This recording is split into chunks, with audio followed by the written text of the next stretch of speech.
There's a fascinating passage in the Talmud which describes an argument that broke out between two Talmudic sages, Rabbi Hanina and Rabbi Chia.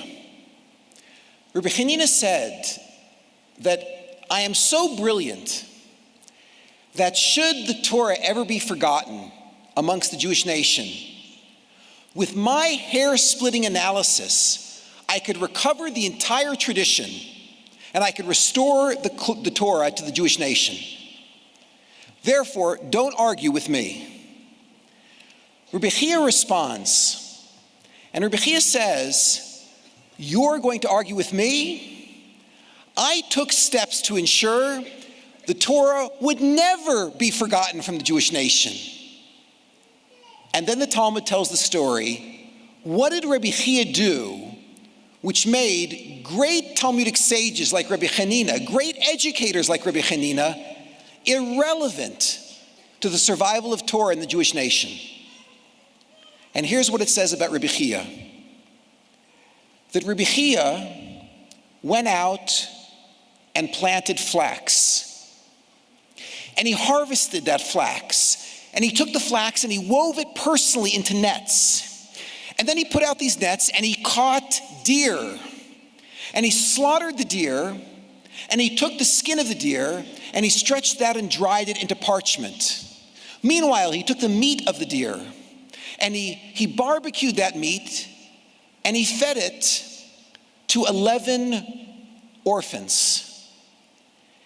And then he took the parchment and he divided it into 11 pieces. And on the first 5 pieces, he wrote on each one of the 5 books of the Torah. And on the last 6, on each he wrote one of the 6 Siddharim of the Mishnah, the entire written Torah and the entire oral tradition. And then one by one, he took each one of these 11 orphans and he taught each orphan one piece of the Torah. This child, he taught the book of Genesis. This, the book of Exodus, all the way through the end of the Torah. And then he started with the orders of the Mishnah. This, he taught the Seder that has to do with agriculture, all the way through the end of the Mishnah. And each child mastered one small specific section of our Torah. And then he told the children, now, each one of you is responsible for teaching everything you know to all the other children. You teach the other 10, and I'll come back, and when I come back, I'll give you a test. And when he came back, all 11 children knew the entire Torah. It's a very interesting and strange story. There's many strange details about the story, but the most looming and obviously strange detail is, why did Rabbi Chia plant flax? There was no flax available in any of the stores. And why did he weave nets? You can't buy a net. And why was it that he then caught deers? You couldn't buy a deer or buy deer meat. And why did he make the parchment himself? And why was it so important that he taught personally, 1-to-1, every single child? And why were they orphans? So an obvious explanation is that Rabbi Chia felt that whoever loves the child the most will be the finest educator of that child. Whoever loves the child the most will be the perfect parent for that child. And Rabbi Chia felt that parents can love their children better than anybody else on the planet. And so when a parent is present, there is no room for Rabbi Chia. And therefore Rabbi Chia approached only the orphans. And for those orphans, he became their parent. But why was it that he did everything himself? Why was that so important? So the answer seems to be that in every action that I take in raising my children, I infuse them with spirituality through my love for that child. And therefore, I have to be the one who cultivates the flax and weaves the nets. I have to do everything. I have to feed the children the deer, and I have to be the one who teaches the child. The entire responsibility, if I'm willing to accept it, for raising a brilliant next generation rests on my shoulders as the parent. And no one on planet Earth can raise your children as well as you. That's why you were sent here.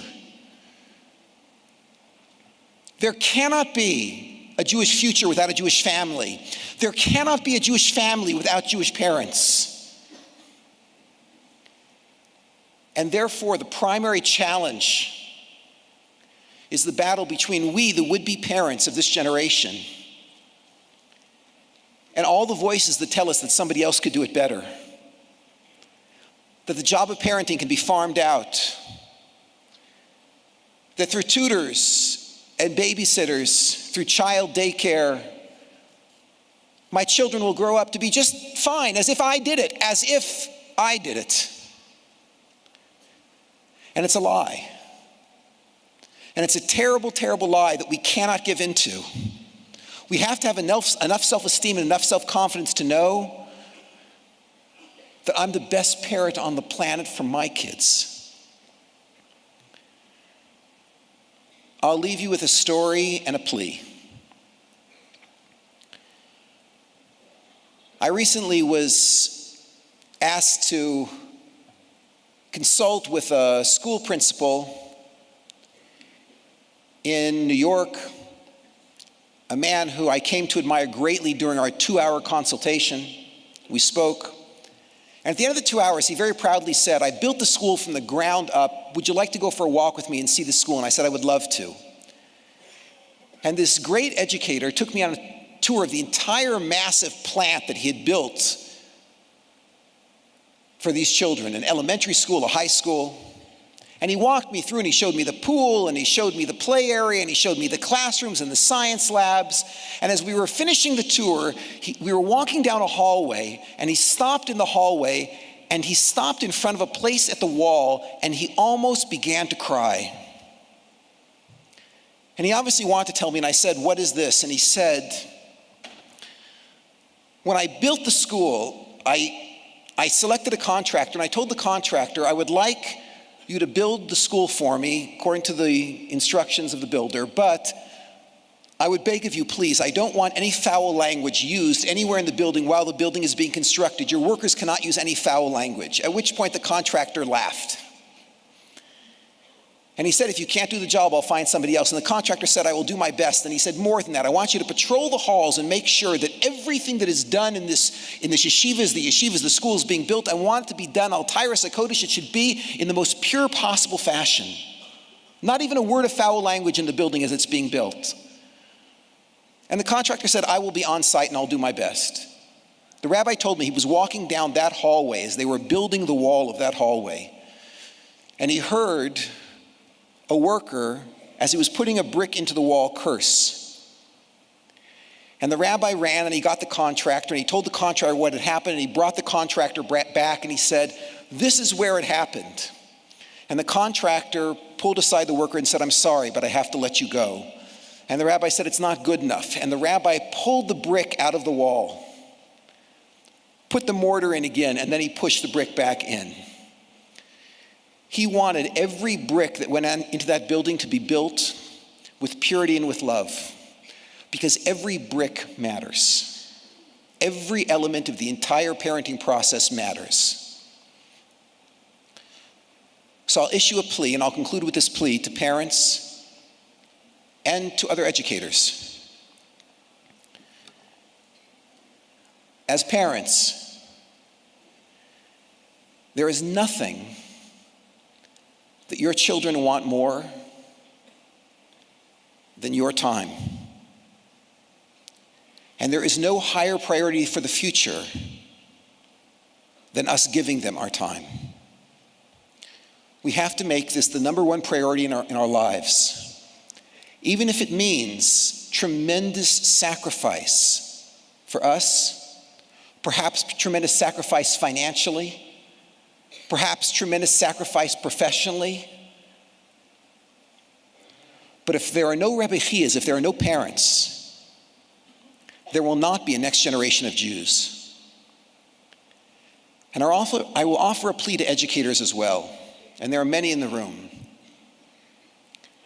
It's not politically correct today to stand up and to say that when we aren't present for our children, for a variety of reasons, could be perhaps the most popular reason today, career, perhaps 50% of the mothers in South Africa, perhaps 50% are working full-time.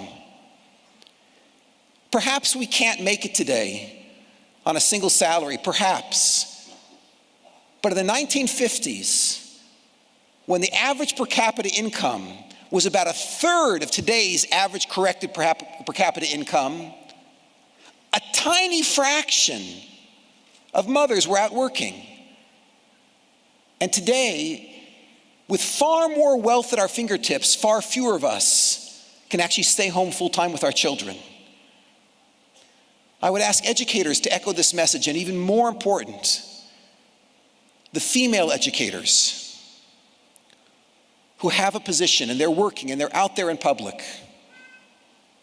I would ask them to stress, what I'm doing is not the ideal. That my first loyalty is to my children.